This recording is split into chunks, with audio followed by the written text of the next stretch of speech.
군복무를 마친 사람에게는 짬밥 그리고 냉동과 더불어 군대 하면 생각나는 추억의 음식, 아직 군복무를 하지 않았거나 하지 않아도 되는 사람에게는 어떤 맛일까 궁금증을 유발하는 음식, 그리고 지금 복무 중인 사람들에게는 보기만 해도 손사래가 절로 나오지만 또 먹어야 할 때는 꾸역꾸역 먹게 되는 이 애증의 음식, 바로 전투식량이다. 프랑스의 전쟁군주 나폴레옹 보나파르트는 일찍이 군대는 위장으로 행군한다 라는 말을 남겼다. 이는 다양한 요소가 모여 승패를 결정짓는 전쟁에서 먹는 것 또한 얼마나 중요한 위치에 있는지를 통찰한 표현이라고 할 수 있다. 높은 열량, 용이한 휴대성, 취식의 편의성이라는 특징을 가지고 있는 전투식량은 문자 그대로 평시가 아닌 전투 상황에 취식하는 것을 목적으로 제작된 음식 혹은 그것들의 패키지를 통칭한다. 2020년 현재 우리나라 국군에서는 총 4가지 분류의 11개 식단을 전투식량으로 보급하고 있는데, 여기에는 뜨거운 물에 한번 데운 것을 즉석에서 먹는 형태인 1형, 뜨거운 물을 팩 내부에 넣어서 불려 먹는 형태인 2형, 발열팩을 이용해 즉석에서 데워 먹는 형태인 즉각 취식형, 그리고 마지막으로 물, 발열팩 그런 거 다 필요 없이 생으로 먹는 형태인 특전식량이 포함된다. 전투식량은 흔히 짬밥으로 불리는 평시의 병형식보다도 더 열악한 상황에서 더 극악한 맛을 선사하기 때문에 현역과 예비역들 사이에서 악명이 자자한 음식이다. 이러한 대한민국 전투식량은 어떤 과정을 거쳐 지금의 모습을 하게 되었을까? 오늘날과 같은 대한민국 전투식량의 시초는 1955년에 시작해 1975년에 막을 내린 베트남 전쟁에서 시작된다. 베트남 전쟁 이전, 그러니까 저 멀리 조선시대는 물론이고 6.25 전쟁 당시까지도 우리나라에는 식품 영양학이나 가공기술, 보존기술에 기반한 체계적 전투식량이라는 개념이 희박했다. 근데 이전에는 주로 찐쌀과 간장, 말린 육류 등이 전투식량으로서 보급되었다. 특히 간장의 경우 조선시대 병참의 배급 척도로 쓰이기도 하는 등 상당히 중요한 비중을 차지했다. 근데 이후 6.25 전쟁 때 주요한 전투식량으로 활약한 것은 다름 아닌 주먹밥이었다. 물론 주먹밥이라고 해서 이런 걸 상상하면 곤란하고, 이때 주먹밥은 반찬은커녕 참기름도 한 방울 없이 소금물로 간만 어찌 해놓은 그냥 짠맛이 나는 밥에 지나지 않았다. 이마저도 한국군 내 자체적인 보급에 어려움을 겪어 민간인들이 직접 주먹밥을 만들어 지원을 하는 등 상당히 열악한 처지에 놓여 있었다. 이것을 본 미군 측에서 자신들의 전투식량인 시레이션을 나눠주기도 했지만 쌀밥에 김치, 된장국을 먹으며 살아온 한국인들의 입맛에는 그닥 적합하지 않았으며 무엇보다 당장 미군 내에서도 사용할 물량이 부족해지기 시작했다는 문제가 있었다. 이에 미군은 한국군에게 균형 잡힌 야전식을 안정적으로 보급할 방법을 강구해야 했고, 그 해답을 전쟁으로 혼란스러운 한국이 아니라 가까운 옆나라이자 식문화도 비슷한 일본에서 찾게 된다.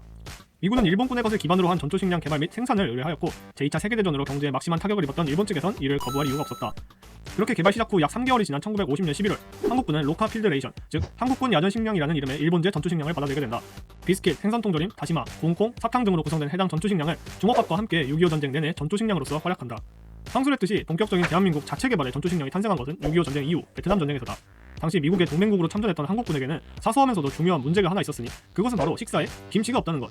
파병 초기 한국군은 군사협정을 통해 미군에게는 시레이션을 비롯한 전투식량을, 남베트남에게는 베트남쌀을 공급받음으로써 안정적인 식사가 가능했다. 하지만 파병이 장기화됨에 따라 한국 음식, 그중에서도 본토에서 맥식사에 빠지지 않던 김치를 요구하는 목소리가 점점 높아지기 시작했다. 대한주월 한국군 사령관이었던 최명신 장군은 전투식량과 관련된 당시 상황을 회고록에 다음과 같이 표현했다. 월남쌀로 밥을 짓고 시레이션으로 국을 끓여 먹이니 장병들의 입맛이 살아나 살이 찌는 현상까지 생기게 되었지만 그것도 한계가 있었다. 우리나라 음식에 길들여진 장병의 입맛에 맞을 리 없었던 것이다. 내가 부대를 방문할 때마다 듣는 건의사항이 무기나 탄약, 그리고 한국에서는 매우 귀했던 휘발유 같은 보급품이 아니라 된장, 고추장, 김치가 먹고 싶다는 것이었다.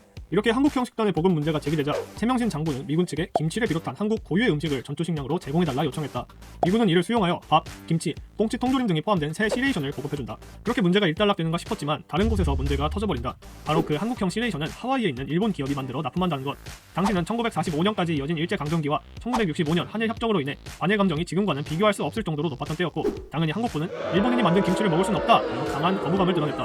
이에 최명신 장군은 이번엔 미국이 아닌 우리나라 정부에 국산 전투식량의 개발을 요청하고, 정부는 국산 전투식량에 대한 필요성을 받아들여 개발에 착수하게 된다. 하지만 그것은 결코 쉬운 일이 아니었다. 당시 국내의 통조림 제조 기술로 베트남의 열대기후에서 식품의 변질을 막고 양질의 영양소를 제공하는 전투식량을 만들기에는 한계가 있었기 때문이다. 특히 문제의 핵심이었던 김치 통조림의 경우에는 부식된 캔에서 녹물이 새어나와 아예 먹기가 어려울 정도였다.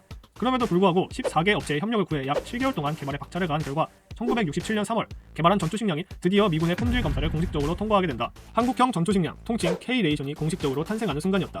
이거 드립이 아니라 실제 이름이 K-레이션이다. 그해 10월 한미 양국은 이 K-레이션을 베트남 파병 군인들에게 납품하는 내용의 합의서를 작성하여 공급을 시작한다.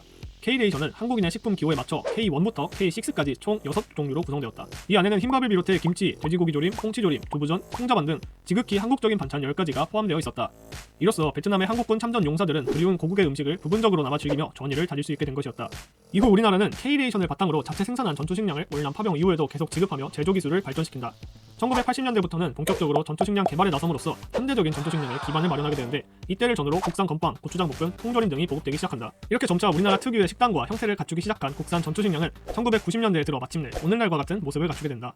1994년 국방과학연구소의 주도 하에 이전까지의 전투식량을 개량하여 식단수를 확대한 새로운 전투식량을 개발한 것이다. 이때 탄생한 것이 바로 오늘날의 1형, 2형 전투식량과 특전식량이다. 이후 1996년 강릉 대간첩작전을 계기로 물과 불 없이도 취식이 가능한 전투식량의 필요성이 대두되었고, 이에 2003년 오늘날의 즉각 취식형 전투식량, 통칭 3형 전투식량을 개발하여 보급하게 된다. 1967년 베트남 전쟁의 K-레이션을 시작으로 독립을 선언한 우리나라의 전투식량은 그렇게 약 반백년의 역사를 흐르며 정형화되고 체계화된다. 영상 처음에 말했던 것처럼 군대와 전쟁에서 먹는 것이 결코 빼놓을 수 없는 중요한 위치에 있다는 점을 상기해보면 국내 자체 기술력으로 전투식량 보급 체계를 구축했다는 것은 상당히 의미 있는 일이라 할 수 있겠다. 국산 전투식량의 역사는 여전히 현재 진행형이다.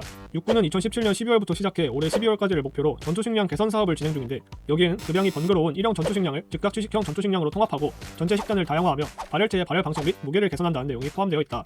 이 프로젝트가 성공적으로 끝난다면 2021년부터 국군의 전투식량은 기존의 4종 11식단에서 3종 27식단으로 변하게 된다. 식단 수가 기존에 비하면 획기적으로 다양해지는 것이다. 또한 기존의 전투식량들은 보다 큰 카테고리인 L형으로 구분되고 S형이 새롭게 추가된다. 이 S형은 햇반, 스팸, 김치 통조림 등 민간에 이미 상용화되어 있는 식품들을 이용해 생산 비용을 절감한 단기 보관용으로 개발된다고 한다. 오늘은 이렇게 우리나라 전투식량의 역사에 대해 알아보았다. 다 만들고 보니 군대에 있을 적 목진지 안에서 먹던 전투식량 생각도 나고, 나라를 지키기 위해 싸우신 참전 용사분들, 그리고 이 순간도 국방을 위해 고생해주시는 우리 국군 장병 여러분들께 감사한 마음이 든다. 자, 이만 각설하고 오늘 영상은 여기서 마치겠다. 오늘도 좋은 하루, 맛있는 하루 보내시길 바란다.